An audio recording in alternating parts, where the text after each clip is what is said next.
ಪುಟ, ಬೇಗ ಬಾರಪ್ಪ, ಕೆಲಸಕ್ಕೆ ಟೈಮ್ ಆಯ್ತು. ಬಂದೆ ಅಮ್ಮ. ತೊಳಪ್ಪ. ಅಮ್ಮ, ಇವತ್ತು ಗಂಜಿನ? ಹೌದಪ್ಪ, ಇವತ್ತೊಂದು ದಿನ ನಿನಗೆ ಏನ್ ಬೇಕು ನಾನು ತಂದು ಮಾಡ್ಕೊಡ್ತೀನಿ. ಇವತ್ತು ಸಂಬಳ ಆಗುತ್ತೆ. ಸರಿ ಅಮ್ಮ, ಆಯ್ತು.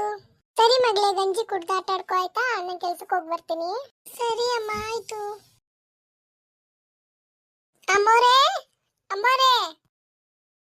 ಓ, ಬಂತ ಕವಿತಾ. ಸರಿ, ಒಂದ್ ಕಡೆಯಿಂದ ಕೆಲಸ ಮಾಡ್ಕೊ, ನಾನು ಅಡ್ಗೆ ಮಾಡ್ಕೋತೀನಿ.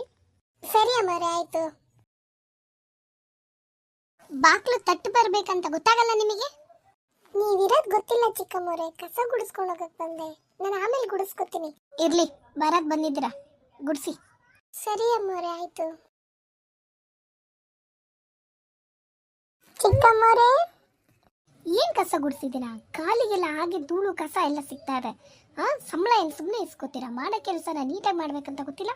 ಇಲ್ಲ ಚಿಕ್ಕಮ್ಮೋರೆ, ನೀಟಾಗಿ ಕಸ ಗುಡಿಸಿದ್ದೀನಿ. ಹಾಗಿದ್ರೆ ನಾನ್ ಸುಳ್ಳು ಹೇಳ್ತಾ ಇದೀನಾ? ನಾನು ಏನ್ ಹೇಳ್ತೀನಿ ಅಷ್ಟನ್ನ ಮಾಡಿ. ಸರಿ ಚಿಕ್ಕಮ್ಮೋರೆ, ಆಯ್ತು.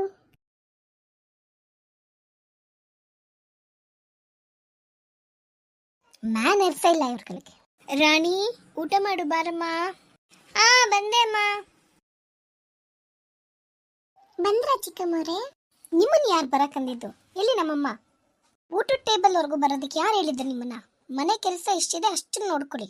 ನಾನು ಊಟ ಮಾಡೋ ತಟ್ಟೆ ಲೋಟ ಎಲ್ಲ ತೊಳ್ಕೊಂಬಂದು ನೀಟಾಗಿ ಎತ್ಕೊಂಡೋಗಿ. ಈಗಿನ ತೊಳ್ಕೊಂಡ್ ಬಂದಿಟ್ಟೆ ಚಿಕ್ಕಮ್ಮೋರೆ. ಹೇಳ್ತಾ ಇದೀನಿ ತಾನೆ, ಅಷ್ಟನ್ನ ಮಾಡಿ. ಸರಿ ಚಿಕ್ಕಮ್ಮೋರೆ, ಆಯ್ತು. ರಾಣಿ, ನಾನು ನೋಡ್ತಾನೆ ಇದ್ದೀನಿ. ನೀನ್ ಯಾಕೆ ಅವ್ರನ್ನ ಅಷ್ಟು ಹಿಂಸಿಸ್ತಾ ಇದೀಯಾ? ಇವಾಗ ನೋಡ್ತಾ ಇದೀಯಾ?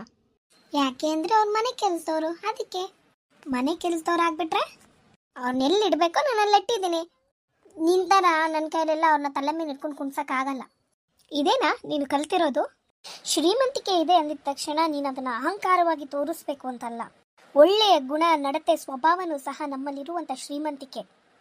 ಶ್ರೀಮಂತಿಕೆ ನಿನಗಿದೆ ಅಂತ ಹೇಳಿ ಅದನ್ನ ಬಡವ್ರನ್ನ ಹೀನೈಸ್ಬೇಕು ಅಂತ ಏನಿಲ್ಲ ಅಲ್ಲ. ದೇವ್ರಿಗೆ ಎಷ್ಟೊತ್ತು ಬೇಕು ನಿನ್ನ ಅಹಂಕಾರನ ಮುರಿಯೋದಕ್ಕೆ? ಜ್ಞಾನೋಕ್ತಿಗಳು 14:31 ಏನು ಹೇಳುತ್ತೆ? ಬಡವರನ್ನು ಹಿಂಸಿಸುವವನು ಸೃಷ್ಟಿಕರ್ತನನ್ನೇ ಹೀನೈಸುವವನಾಗಿದ್ದಾನೆ ಅಂತ ಬರೆಯಲ್ಪಟ್ಟಿಲ್ವಾ? ಹಾಗಿದ್ರೆ ನೀನು ಅವರನ್ನ ಹಿಂಸೆ ಕೊಡೋದ್ರಿಂದ, ಹೀನಾಯವಾಗಿ ನೋಡೋದ್ರಿಂದ ದೇವರ ಮನಸ್ಸನ್ನ ನೀನು ನೋಯಿಸ್ತಾ ಇದೆಯಾ ಅನ್ನೋದನ್ನ ಮರಿಬೇಡ ರಾಣಿ. ದೇವರು ಯಾವ ಪಕ್ಷಪಾತ ಇಲ್ಲದೆ ಬಡವರನ್ನು, ಶ್ರೀಮಂತರನ್ನು, ಎಲ್ಲ ಮಾನವರನ್ನು ಏಕ ರೀತಿಯಲ್ಲೇ ಪ್ರೀತಿಸ್ತಾರೆ ರಾಣಿ. ಹಾಗಾದ್ರೆ ಕೇವಲ ಅಲ್ಪವಾಗಿರೋ ಮನುಷ್ಯರು ರಾಣಿ ನಾವು. ನಮಗಿಂತ ಮತ್ತೊಬ್ಬರು ಶ್ರೇಷ್ಠರು ಅಂತ ಎಣಿಸ್ಬೇಕು ರಾಣಿ. ಹೌದಮ್ಮ, ನನ್ನಿಂದ ತಪ್ಪಾಗಿದೆ. ನೀನು ಹೇಳಿದ ಪ್ರಕಾರವಾಗಿ ನಾನು ಬರೀ ಮನುಷ್ಯರ ಹೃದಯವನ್ನು ನೋಯಿಸಿಲ್ಲಮ್ಮ, ದೇವರ ಹೃದಯವನ್ನೇ ನೋಯಿಸಿದ್ದೀನಿ. ಇನ್ನು ಮುಂದೆ ಯಾವತ್ತೂ ನಾನು ಈ ರೀತಿ ನಡ್ಕೊಳ್ಳಲ್ಲಮ್ಮ. ಸರಿ ರಾಣಿ, ಆಯಿತು. ದೇವರ ಹತ್ರ ಪ್ರಾರ್ಥನೆ ಮಾಡಿ ಕ್ಷಮೆ ಕೇಳಮ್ಮ. ಇನ್ನು ಮುಂದೆ ಯಾವ ಮನುಷ್ಯರ ಹತ್ರ ಈ ರೀತಿ ನಡ್ಕೋಬೇಡಮ್ಮ.